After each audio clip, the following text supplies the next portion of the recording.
Bien, estamos ahora con Marisol Pérez Tello, que es abogada y también hace incursiones en el constitucionalismo. Y con Víctor García Toma, constitucionalista, para hablar de el tema del voto investidura, la abstención, el valor, el peso de las abstenciones, si realmente las cosas son como se están presentando o no. Porque hay, por supuesto, la discusión acerca de que si las abstenciones ganan, bueno, pues eso significa que no se le ha dado voto de confianza al gabinete y tendría que renunciar. Esa es la posición de algunos. Pero antes de entrar a este tema, buenas noches, ¿cómo están? ¿Cómo estás? Quería preguntarle a Marisol, ¿no se han reunido con ustedes de parte del gobierno o a algunos congresistas del de Gana Perú, en fin, para ver cómo resolver el impasse? No sé con los demás, con nosotros en realidad nuestro vocero, no he recibido ninguna información de mi vocero, pero hasta las 6 de la tarde o 7 de la noche eso no se había producido. Yo tenía información de que con algunos grupos sí se han reunido y aparentemente lo que estarían pidiendo es, no sé, la salida de Mayorga, el aporte de los independientes, básicamente esos dos temas. Hay varios pedidos en la abstención y eso es lo que tiene que entenderse. Cada mensaje político, no puedes hacer como si todos estuviéramos pidiendo lo mismo o si tuviese el mismo mensaje político. Nosotros no estamos pidiendo nada, porque si quisiéramos la salida de Mayorga lo censuramos. Pero ustedes están pidiendo la salida del gobierno, entonces. No estamos pidiendo la salida del gobierno. O sea, el reducir el tema a una cosa de coyuntura es hacer el mismo análisis que está haciendo el gobierno. Nosotros no queremos cargarnos un ministro porque para eso hay censura. No queremos corregir una política pública porque para eso hay interpelación.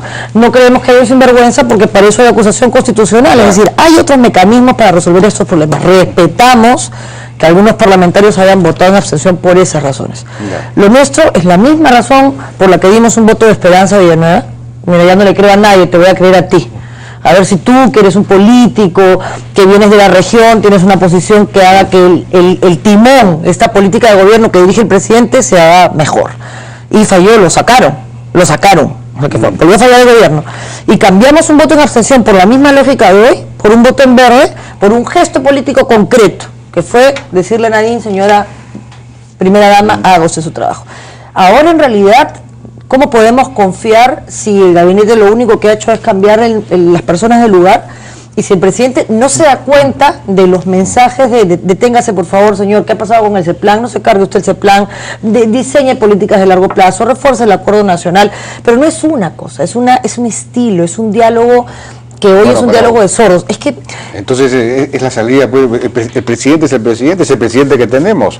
Es decir, habría que están pidiendo la salida del presidente. No. Porque eso no tiene arreglo lo que ustedes piden. Si se sentaran, y por lo menos, si se sentaran y tuvieras cambios concretos de actitud. Mira dónde está mal la actitud. Nosotros le decimos en la Junta de Portavoces, votemos el lunes, váyanse este fin de semana, porque hay demandas que sí pueden atender, ¿no? Nosotros no, porque nuestra demanda es de largo aliento, necesitaríamos un par de meses. La demanda de ustedes no se puede atender. No, sí se puede atender, por ejemplo, cuando se presente el presupuesto, nos podemos dar cuenta si el discurso político y la voluntad política van del mismo lado, porque la voluntad política la ves en el presupuesto. ¿Cuánta plata le asigno a qué?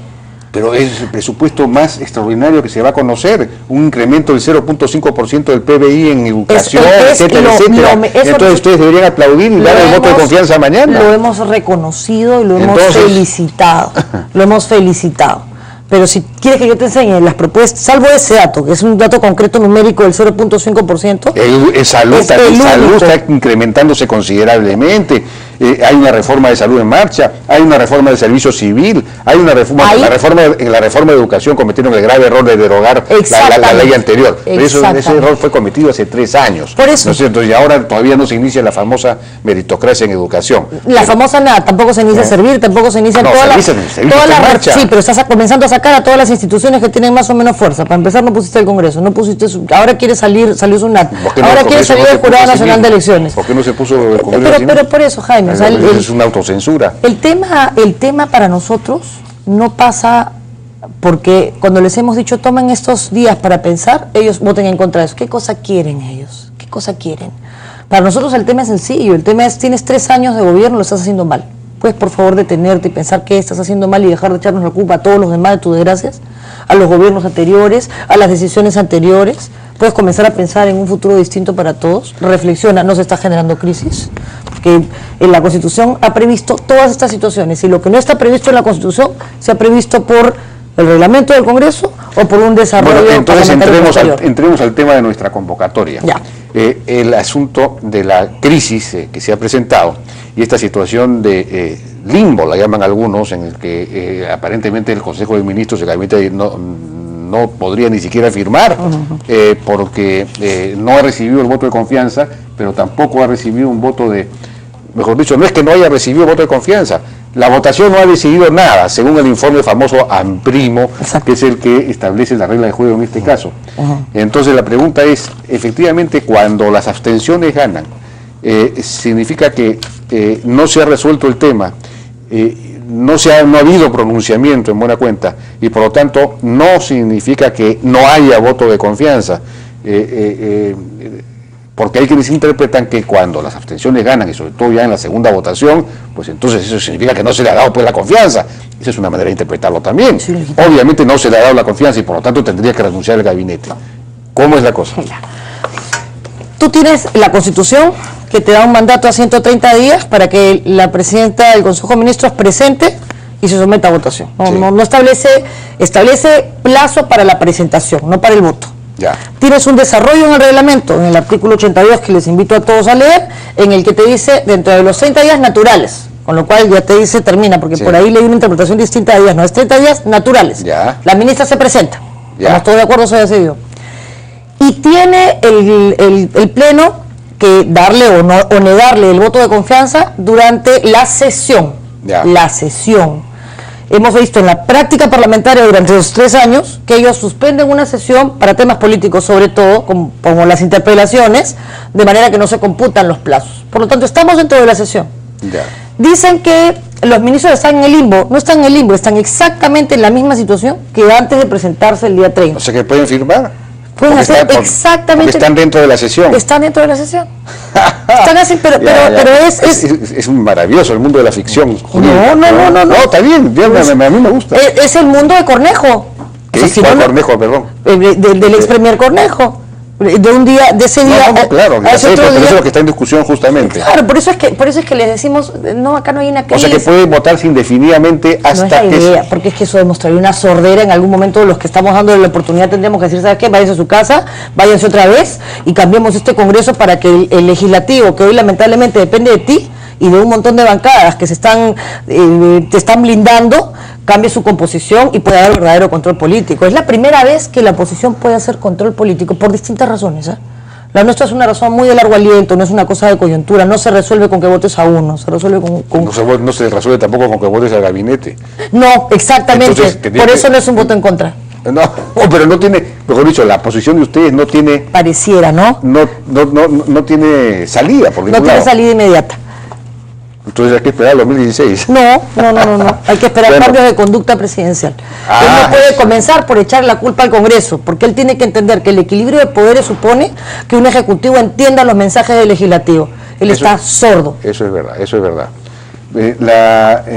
Bueno, doctor García Toma, ¿cuál es su posición sobre esto? Yo tengo la siguiente visión. El artículo 130 de la Constitución, que asimismo es repetido en el artículo 82 del reglamento, es muy claro. Dice: dentro de los 30 días de haber asumido sus funciones, el presidente del Consejo de Ministros se concurre al Congreso para presentar su plan y obtener el voto de confianza.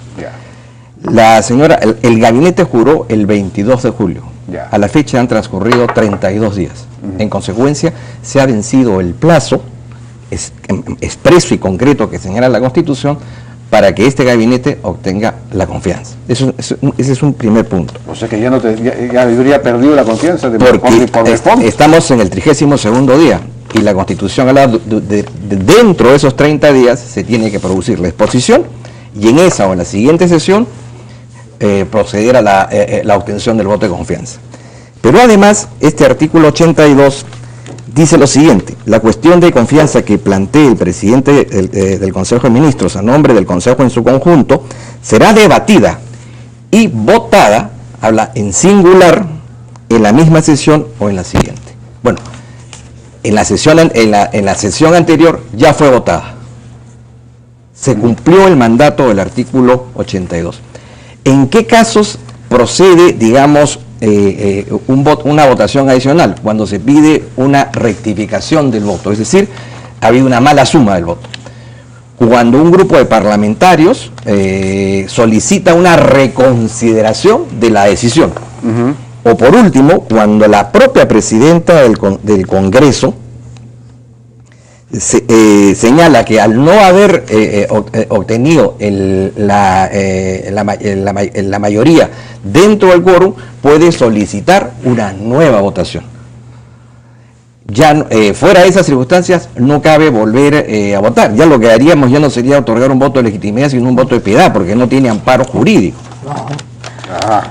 ¿Cuál es su Y ahí yo discrepo. Coincido en el 80%. Hay solamente una pequeña discrepancia, quizás porque no se está leyendo esto en conjunto con el artículo 59 y con el famoso informe Primo, que hasta hoy ha sentado una práctica parlamentaria desde el voto Cornejo, en el que lo hemos visto en toda su amplitud ya para un voto de investidura. ¿Qué dice el artículo 59? Se refiere a las cuestiones de orden. Entonces, dice, el presidente concede un máximo de 2 minutos, en fin, cuando hay un problema de interpretación. Las cuestiones de orden se plantean cuando se trata de llamar la atención sobre la correcta interpretación y aplicación del reglamento del Congreso. Para eso se plantea una cuestión de orden. Entonces, cuando eso sucede, el Pleno comienza a discutir cuál debe ser la correcta interpretación. Y luego dice, en casos excepcionales se puede abrir debate señalando un tiempo. En caso de duda extrema que no se pueda dilucidar de inmediato por el Pleno, el presidente envía el asunto a la Comisión de Constitución y Reglamento para que opine a más tardar dentro de los 2 meses. Las decisiones del Pleno en materia de cuestiones de orden serán registradas, pueden ser invocadas en casos análogos. Este es un caso análogo al del voto Cornejo. Análogo. Pero además de ser un caso análogo, en el voto Cornejo se le dio valor, el que tiene, según este artículo, al informe de la Comisión de Constitución y Reglamento. Ese informe, vigente actualmente, ¿qué cosa dice? Frente a la pregunta relativa a la forma de proceder cuando ocurre una situación en que la mayoría de votos han sido abstenciones, debe indicarse que una solución, pues una posible solución sería la de votar cuantas veces sea necesario hasta alcanzar un resultado favorable. Eso dice el informe. Eso dice el informe. Lo que pasa es que todo el mundo, la gente lee solo las conclusiones. Esto no es resolutivo, ¿eh?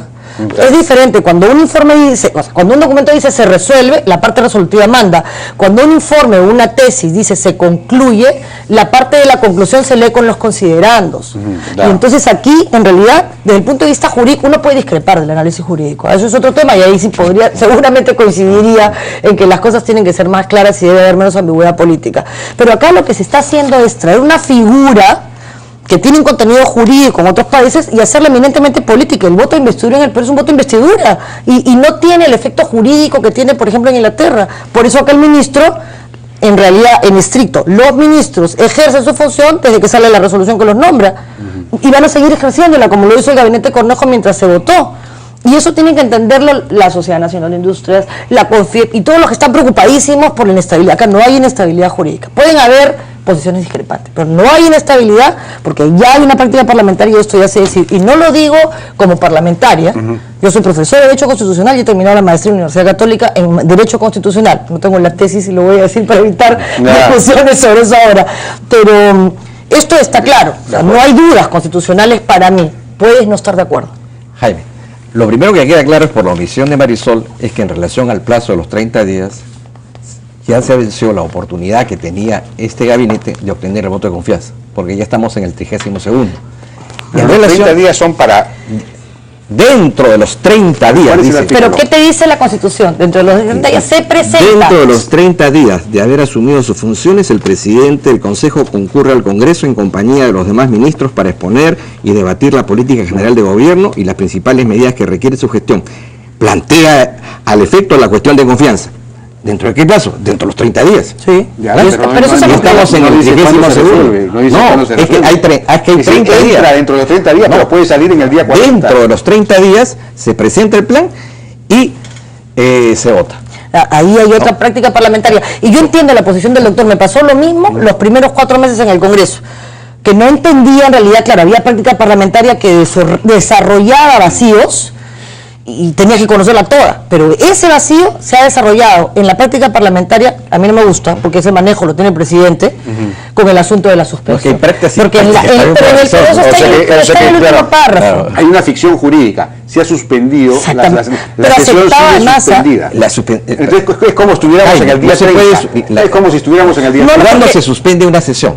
Digamos, No, estamos hablando de la ficción jurídica, no de la realidad. No, pero yo estoy hablando de la Constitución y el reglamento. Dice, al iniciarse la sesión, se señala la agenda, ¿no es cierto?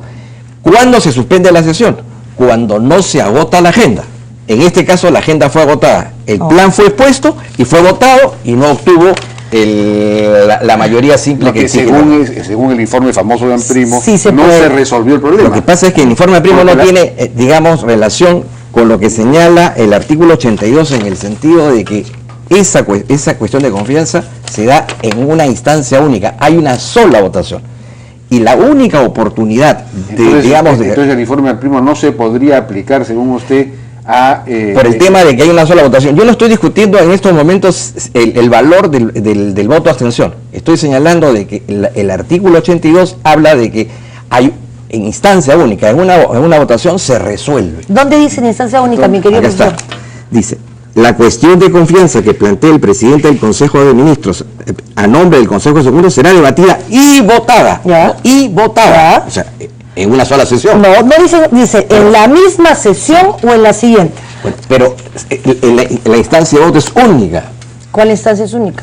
Solamente hay un acto de votación, no pueden haber 2 o 3. Pero es que si te está habilitando el informe que según la interpretación del reglamento es válido... Ese informe, digamos, desnaturaliza el artículo 82 del reglamento. Que no sería compatible con lo que señala el reglamento. Pero el problema es que ya ha sido adoptado como compatible. Entonces también el gabinete Cornejo tampoco, porque ojo que ahí también se pasaron los días. Entonces podría ser una acción de inconstitucionalidad contra el voto de confianza si llega a producirse ahora. Lo que estamos hablando... Uno podría cuestionar, uno podría ir al tribunal y decir ese voto de confianza. Podría haber una acusación constitucional en teoría o una infracción a la Constitución. Pero no es el caso desde mi perspectiva. Lo que pasa es que nos movemos en 2 terrenos. Si usted me pide una opinión en términos jurídicos, esto es lo correcto. Claro. En el terreno de la realidad, las prácticas, las malas prácticas, los usos, eso es otra cosa. Pero digamos, en términos jurídicos, la cosa es clara. La cosa es clara. Sí, efectivamente no habría que aplicar el criterio del informe Amprimo y decir que los votos de abstención, si son más que los otros votos, entonces no se resuelve el tema y hay que volver a votar. Ahora, eso no se aplicaría para este caso. Habría una sola votación y se otorga o no se otorga el voto de confianza. No habría abstenciones, la abstención no podría existir. Bueno, puede existir, pero no tiene valor. Pero, digamos, es como si no existiera. Digamos, puede discutir si vale o no vale. Lo que pasa es que eso se tiene que tomar en la decisión, tiene que ser adoptada en esa votación. Pero además hay algo...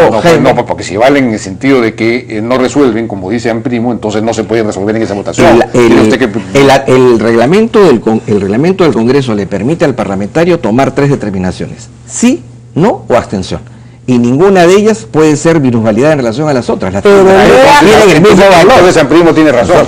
Pero el artículo... Si Amprimo tiene razón, usted no. No, lo que pasa es que yo no me estoy refiriendo específicamente al caso de Amprimo en relación al tema del valor que se le asigna a la abstención, sino al hecho de que ya se produjo la votación y en esa votación no se obtuvo, según el propio Congreso, la mayoría. Pero es que según el informe Amprimo, eso puede votarse tal. ¿Por qué? Y eso es lo interesante del informe Amprimo. Y ahí digamos, el debate constitucional es maravilloso precisamente por eso, porque todas las interpretaciones son válidas. Bueno, es el reino de la doxa. Pero ¿por qué quiero argumentar yo a favor del informe Amprimo? Y a favor de esa interpretación. Fuera del plazo de los 30 días. Fuera del plazo de los 30 días. Pero a mí me parece la discusión ahora, siendo importante desde el punto de vista constitucional, que está resuelta. En medio de la ficción jurídica, por favor. Pero además, si eliminamos el voto de abstención, se pierde la posibilidad que hoy tiene el Perú, en serio, ya sin los nervios, despreocúpense, por favor. No, porque... De llegar a un acuerdo. Sí, de negociar en el buen sentido político, de sentarte siendo una oposición como esta, tan distinta, con demandas tan distintas, y decirle a alguien que quiere escuchar, te estás equivocando. De acuerdo. Bien. 2 segundos, Jaime, nada más. Sí. Sobre el tema de la negociación que con tanto acierto hablaba Marisol. ¿A quién le corresponde negociar? Artículo 32, Presidencia del Congreso. El presidente del Congreso tiene las siguientes atribuciones. Inciso C, facilitar los consensos y acuerdos. Y aquí está una vez más el grave error que se ha cometido de haber nombrado a una persona que, más allá de sus calidades personales, no tiene en esta momento la muñeca y la pericia para tratar un tema de esta naturaleza. Ese es el análisis político al cual no vamos a descender en esta elevadísima discusión constitucional. Muchísimas gracias. Porque es político y él de eso tal. Es un constitucionalista político, constitucionalista político. Bueno, yo les agradezco muchísimo. Ojalá que el público haya podido seguir esta discusión tan complicada, pero en fin, de todos modos, significa que el derecho tiene vitalidad de vez en cuando. Sí, pero además invitemos a leer, que revisen el 130 de la Constitución, que revisen el 82 del reglamento, que revisen el 53, el 59 de cuestión de orden, porque eso es un tema interesante. Un artículo, Marisol, en el Comercio, en alguna parte. Bien, muchísimas gracias por su participación. Muchas gracias. Vamos a una pausa, regresamos ahora con Jorge Morelli para hacer un análisis de la situación política. Vamos a descender al plano terrestre y terrestre de la política. Muchas gracias por permitir mi neurona.